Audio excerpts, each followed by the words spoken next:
Hello दोस्तों, आप सभी का जनता क्रिएशन में स्वागत है। आज के इस वीडियो में हम श्री रुद्र संहिता के द्वितीय खंड का 24वां अध्याय सुनेंगे। आइए शुरू करते हैं। ओम नमः शिवाय। 24वां अध्याय शिव की आज्ञा से सती द्वारा श्री राम की परीक्षा।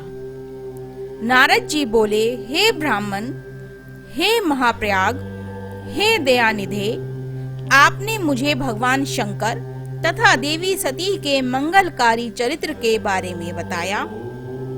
हे प्रभु, मैं महादेव जी का सपत्नीक यश वर्णन सुनना चाहता हूँ। कृपा आप मुझे यह बताएं कि तत्पश्चात शिवजी व सती ने क्या किया। उनके सभी चरित्रों का वर्णन मुझसे करें। ब्रह्मा जी ने कहा, मुनि, एक बार की बात है कि सती जी को अपने पति का वियोग प्राप्त हुआ।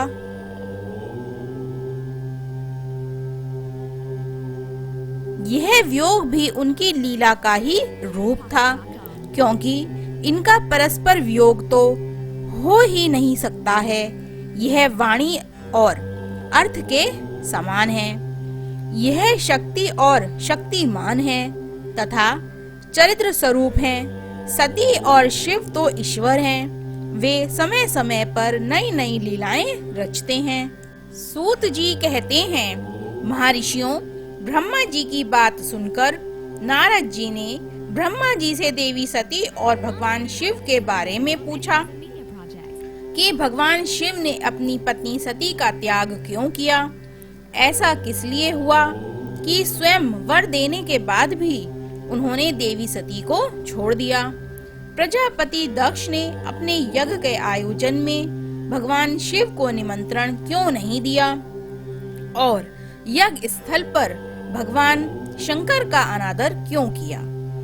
उस यज्ञ में सती ने अपने शरीर का त्याग क्यों किया तथा इसके पश्चात वहाँ पर क्या हुआ। हे प्रभु, कृपा कर मुझे इस विषय में सविस्तार बताइए। ब्रह्मा जी बोले, हे महाप्रयाग नारद, मैं तुम्हारी उत्सुकता देखकर तुम्हारी सभी जिज्ञासाओं को शांत करने के लिए तुम्हें सारी बातें बताता हूँ। यह सभी भगवान शिव की ही लीला है। उनका स्वरूप स्वतंत्र और निर्विकार है। देवी सती भी उनके अनुरूप ही हैं। एक समय की बात है, भगवान शिव अपनी प्राण प्रिय देवी सती के साथ अपनी सवारी नंदी पर बैठकर पृथ्वी लोक का भ्रमण कर रहे थे। घूमते घूमते वे दंडकारण्य में आ गए। उस वन में उन्होंने भगवान श्री राम को उनके भ्राता लक्ष्मण के साथ जंगलों में भटकते हुए देखा। वे अपनी पत्नी सीता की खोज कर रहे थे, जिसे लंका का राजा रावण उठा कर ले गया था। वे जगह जगह भटकते हुए उनका नाम पुकार कर उन्हें ढूंढ रहे थे। पत्नी के बिछुड़ जाने के कारण श्री राम अत्यंत दुखी दिखाई दे रहे थे। उनकी कांति फीकी पड़ गई थी। भगवान शिव ने वन में राम जी को भटकते देखा, परंतु उनके सामने प्रकट नहीं हुए। देवी सती को यह देखकर बड़ा आश्चर्य हुआ। वे शिवजी से बोली, हे सर्वेश, हे करुणा निधान सदाशिव, हे परमेश्वर, ब्रह्मा विष्णु सहित सभी देवता आपकी ही सेवा करते हैं। आप सब के द्वारा पूजित हैं।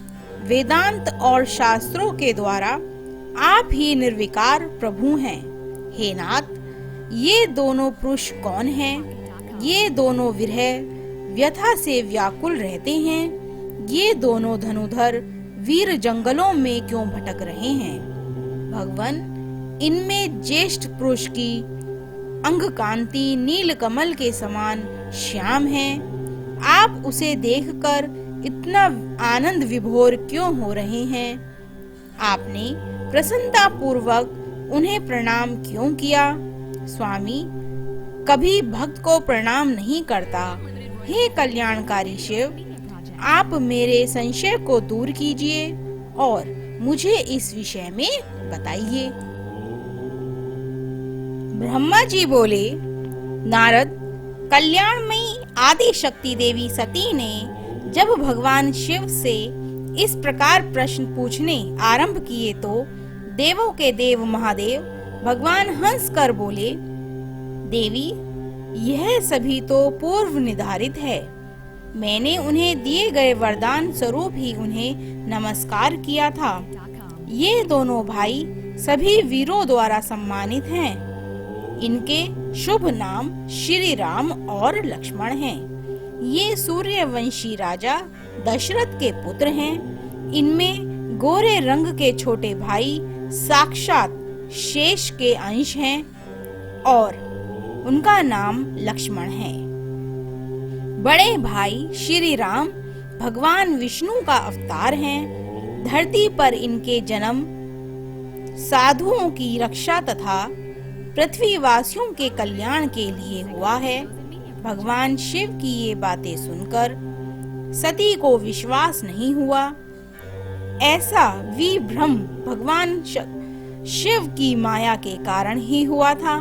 जब भगवान शिव को यह ज्ञात हुआ कि देवी सती को उनकी बातों पर विश्वास नहीं हुआ है, तो वे अपनी पत्नी दक्ष कन्या सती से बोले, देवी, यदि तुम्हें मेरी बातों पर विश्वास नहीं है तो तुम स्वयं श्री राम की परीक्षा ले लो। जब तक तुम इस बात से आश्वस्त न हो जाओ कि वे दोनों पुरुष ही राम और लक्ष्मण हैं और तुम्हारे मुंह से ना नष्ट हो जाएं, तब तक मैं यहीं बरगद के नीचे खड़ा हूँ।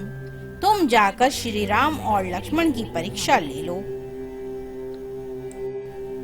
ब्रह्मा जी बोले, हे महामुनि नारद, अपने पति भगवान शिव के वचन सुनकर सती ने अपने पति का आदेश प्राप्त कर श्री राम और लक्ष्मण की परीक्षा लेने की ठान ली।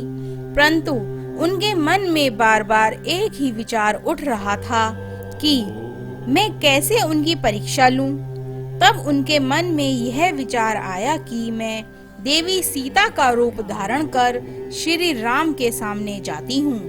यदि वे साक्षात विष्णु जी का अवतार हैं, तो वे मुझे आसानी से पहचान लेंगे, अन्यथा वे मुझे पहचान नहीं पाएंगे।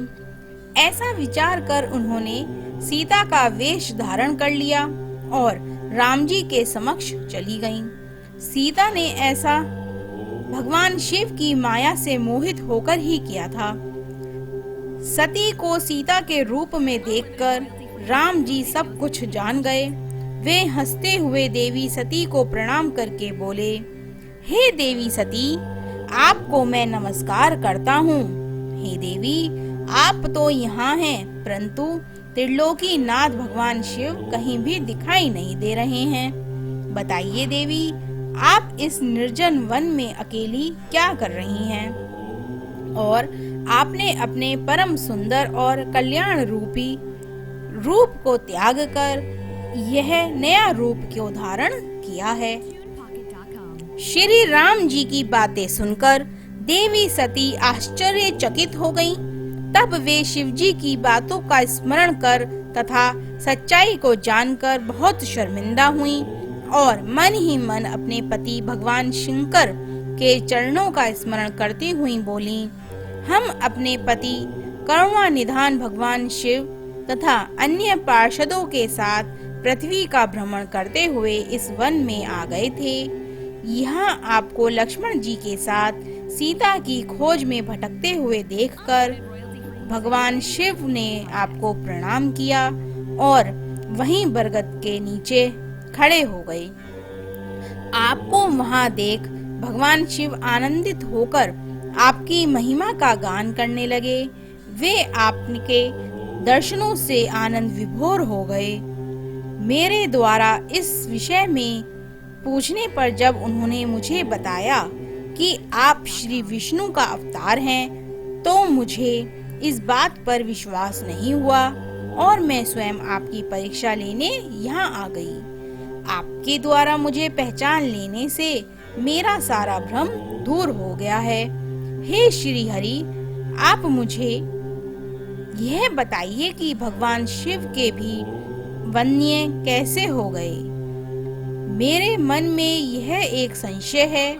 कृपा कर आप मुझे इस विषय में बताकर मेरे संशय को दूर करके मुझे शांति प्रदान करें।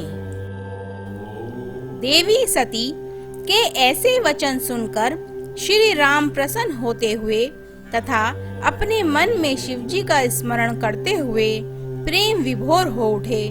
वे प्रभु शिव के चरणों का चिंतन करते हुए मन में उनकी महिमा का वर्णन करने लगे। ओम नमः शिवाय। आज के इस अध्याय की कथा यहीं पर समाप्त होती है। आगे की कथा अगले अध्याय में सुनेंगे। दोस्तों, अगर आपने अभी तक हमारा चैनल सब्सक्राइब नहीं किया है तो जल्दी से कर दीजिए और हाँ, बेल आइकन जरूर दबाएं जिससे हमारी आने वाली नई वीडियोस की नोटिफिकेशन आपको मिलती रहे। Thank you friends watching this video. Do not forget to like, share and subscribe.